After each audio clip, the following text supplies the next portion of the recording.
안녕하세요. 시청자 여러분. 오늘은 정말 통쾌한 사연을 하나 가져왔습니다. 학벌과 직업으로 사람을 판단하다가 결국 자신이 망신당한 동서의 이야기인데요. 끝까지 들어보시면 정말 속이 시원하실 겁니다. 저는 40대 중반의 평범한 직장인입니다. 아내와 아들 하나를 두고 있고요. 이 이야기의 시작은 제 아들이 고등학교 3학년이었을 때부터입니다. 저희 아들은 공부를 못하는 편은 아니었지만 그렇다고 특별히 뛰어난 것도 아니었어요. 성실하고 착한 아이였지만 성적은 중위권 정도였죠. 수능을 앞두고 있을 때 아들이 저에게 말했습니다. 아빠, 나는 4년제 대학보다는 전문대에 가서 실무를 빨리 배우고 싶어요. 조경 분야에 관심이 있거든요. 솔직히 처음에는 아쉬운 마음이 들었습니다. 부모라면 누구나 자식이 좋은 대학에 가기를 바라니까요. 하지만 아들의 눈빛이 진지했고 무엇보다 본인이 하고 싶어 하는 일이 있다는 게 대견했습니다. 그래, 내가 정말 하고 싶은 일이라면 아빠가 응원할게. 그렇게 아들은 지역의 전문대 조경과에 진학했습니다. 문제는 바로 이때부터였어요. 제 아내의 언니, 그러니까 제 동서 되시는 분이 계시거든요. 동선의 아들, 제 조카는 저희 아들과 같은 나이인데 공부를 정말 잘했습니다. 그리고 그 해에 서울대학교에 합격했죠. 집안 어른들의 반응은 극명하게 갈렸습니다. 우와, 서울대라니. 정말 대단하다. 역시 공부는 머리가 있어야 하는 거야. 집안의 자랑이구나. 온 집안이 조카 자랑으로 들썩였습니다. 반면 저희 아들 이야기가 나오면 분위기가 확연히 달라졌어요. 아, 전문대구나. 그래도 뭐, 기술을 배우는 것도 좋지. 이런 식으로 대충 넘어가는 분위기였죠. 특히 동서의 태도가 가장 문제였습니다. 원래도 자존심이 세고 경쟁심이 강한 성격이었는데 아들이 서울대에 합격하자 완전히 우월감에 빠져버렸어요. 가족 모임만 있으면 동서는 조카 자랑을 늘어놓았습니다. 우리 아이가 서울대에서 경영학과를 전공하고 있는데 교수님들이 정말 좋아하세요. 성적도 항상 상위권이고요. 요즘 대기업 인턴십 지원하고 있어요. 서울대생이라 서류는 거의 다 붙더라고요. 그리고는 저를 쳐다보며 이런 말을 했습니다. 그나저나 민수는 어떻게 지내? 전문대 생활은 재미있어. 겉으로는 관심을 보이는 듯 했지만 그 말투와 표정에서는 명백한 무시가 느껴졌어요. 마치 전문대 따위라고 말하는 것 같았죠. 저는 참고 또 참았습니다. 가족이니까요. 하지만 속으로는 정말 화가 났어요. 더 가관인 건 집안 어른들의 태도였습니다. 동서의 영향을 받았는지 점점 저희 아들을 대하는 태도가 달라졌어요. 민수야, 너도 공부 열심히 해서 좋은 데 취직해야지. 전문대라도 열심히 하면 뭐든 할 수 있어. 이런 식으로 위로 아닌 위로를 건네곤 했죠. 한편 저희 아들은 전문대에서 정말 열심히 공부했습니다. 조경에 대한 열정이 대단했어요.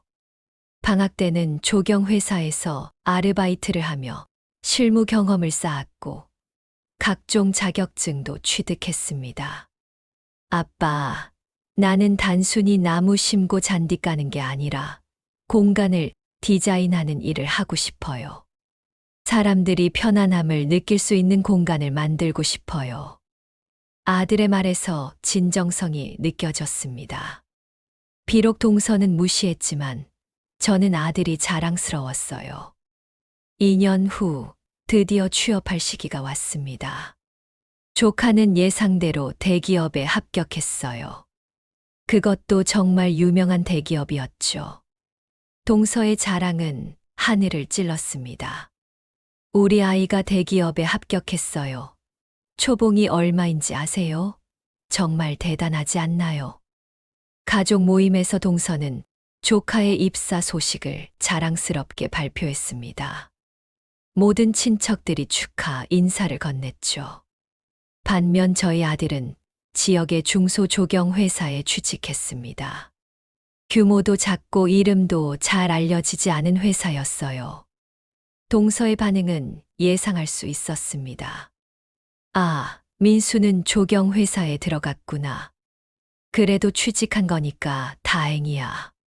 그 말투에는 겨우 그 정도밖에 안 되나라는 뜻이 숨어 있었어요.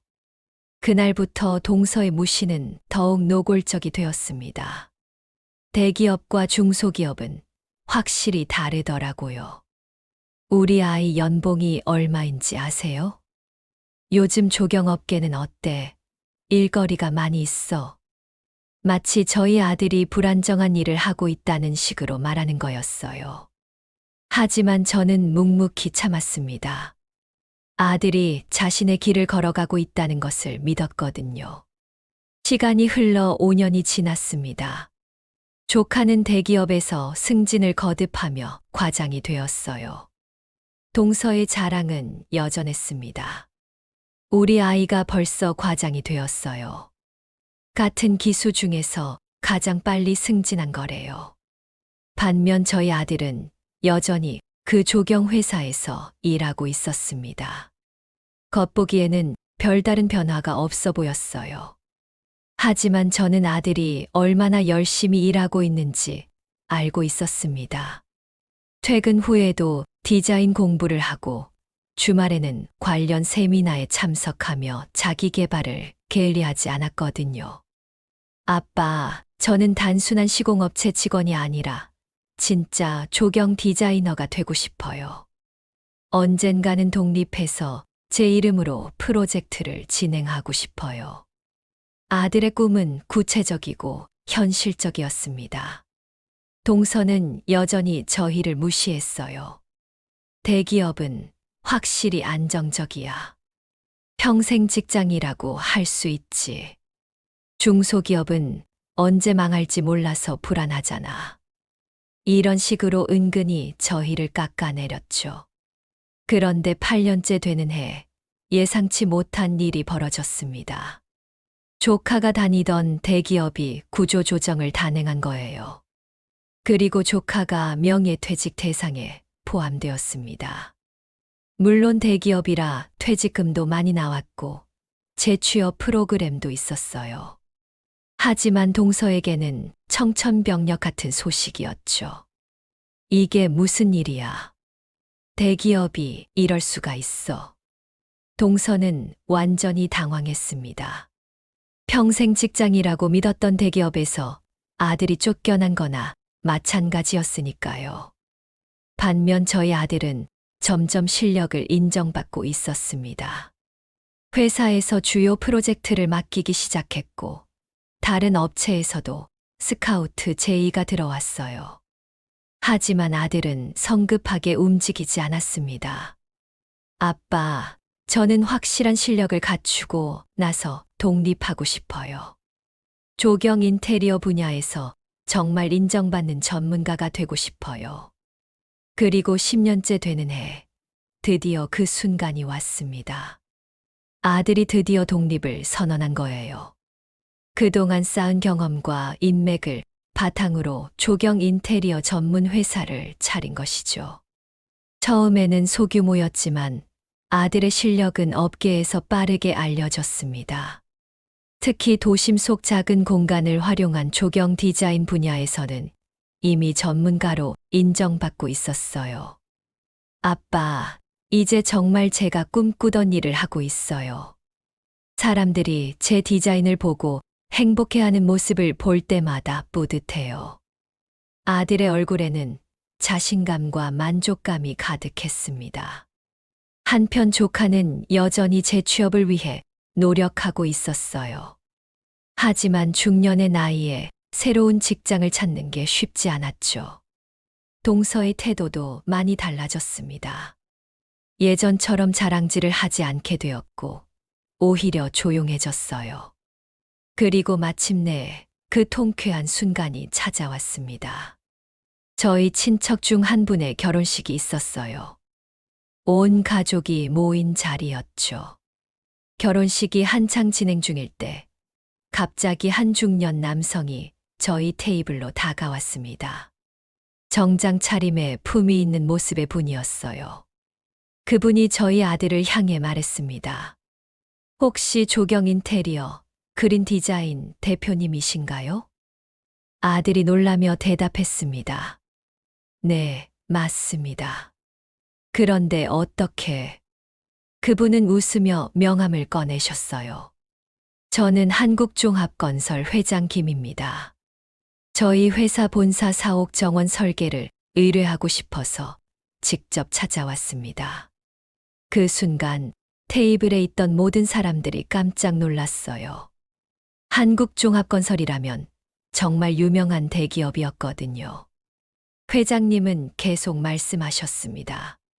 최근에 완공된 아파트 단지 조경을 보고 정말 감동했습니다. 그 디자인이 바로 대표님 작품이라고 들었어요. 저희 본사 사옥도 그런 감성으로 꾸며주시면 좋을 것 같아서요. 아들은 여전히 놀란 표정이었지만 차분하게 대답했습니다. 영광입니다. 하지만 지금이 결혼식장이니까 따로 시간을 잡아서 자세한 이야기를 나누는 게 좋을 것 같습니다. 회장님이 웃으시며 말했습니다.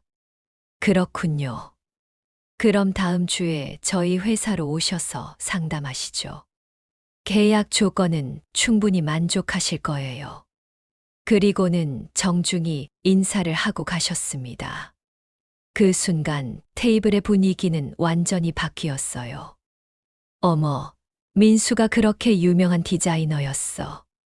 대기업 회장이 직접 찾아올 정도라니. 우리가 민수를 너무 모르고 있었네. 친척들의 반응이 180도 달라졌습니다.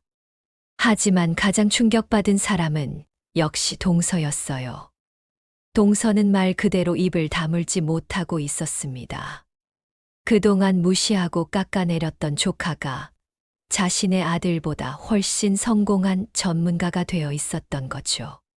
저는 속으로 정말 통쾌했습니다. 하지만 겉으로는 태연하게 행동했어요. 아, 민수가 요즘 일이 좀 잘 되고 있긴 해요. 동서가 떨리는 목소리로 물었습니다. 그러게. 민수가 언제부터 그렇게 유명해졌어? 아들이 겸손하게 대답했습니다.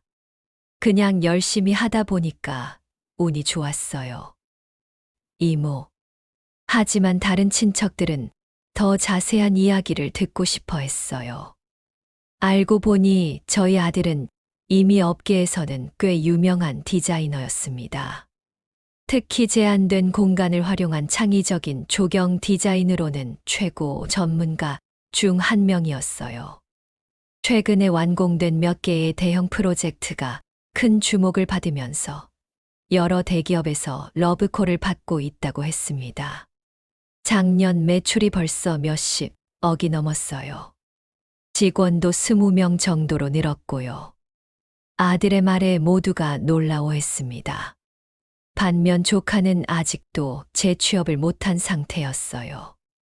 나이도 있고 요구하는 연봉 수준도 높아서 쉽지 않은 상황이었죠. 동서는 그날 이후로 완전히 달라졌습니다. 예전처럼 저희를 무시하지 않게 되었고, 오히려 아들에게 조언을 구하기도 했어요.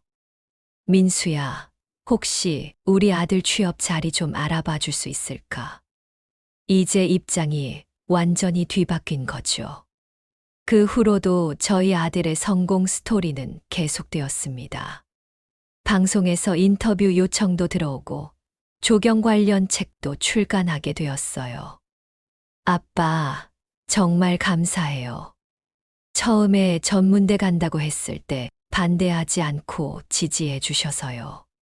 아들의 말에 저는 뿌듯했습니다. 내가 진짜 하고 싶은 일을 찾아서 열심히 한 결과야. 아빠는 그냥 믿고 기다렸을 뿐이야. 동서는 지금도 가끔 만나면 어색해합니다. 그동안 얼마나 무시했는지 자신도 알고 있으니까요. 하지만 저는 동서를 원망하지 않아요. 오히려 이 일을 통해서 정말 중요한 교훈을 얻었거든요. 학벌이나 직장의 규모가 사람의 가치를 결정하는 게 아니라는 것. 진정한 성공은 자신이 좋아하는 일에서 최선을 다할 때 따라오는 거라는 것을 말이에요. 저희 아들은 남들이 무시하는 전문대를 나왔고 중소기업에서 시작했지만 자신의 꿈을 포기하지 않고 끝까지 노력했습니다. 그 결과 지금은 업계 최고의 전문가가 되었어요. 반면 조카는 서울대를 나오고 대기업에 다녔지만 회사의 상황에 따라 언제든지 버려질 수 있는 존재였던 거죠. 이 이야기를 통해서 시청자 여러분께도 전하고 싶은 메시지가 있어요. 남의 자식과 비교하지 마시고 겉으로 드러나는 스펙으로 사람을 판단하지 마세요. 진짜 중요한 건 그 사람이 얼마나 자신의 일에 열정을 가지고 있는가, 그리고 얼마나 성실하게 노력하는가입니다. 저희 아들처럼 자신만의 길을 묵묵히 걸어가는 사람들이 결국 진짜 성공을 거두는 것 같아요. 그리고 무엇보다 부모로서 자녀를 믿고 지지해 주는 것이 얼마나 중요한지도 깨달았습니다. 여러분은 이 이야기를 어떻게 생각하시나요? 댓글로 의견을 들려주세요. 그럼 오늘 영상은 여기서 마치겠습니다. 구독과 좋아요, 알림 설정 부탁드리고요. 다음에도 더 재미있는 사연으로 찾아뵙겠습니다. 감사합니다.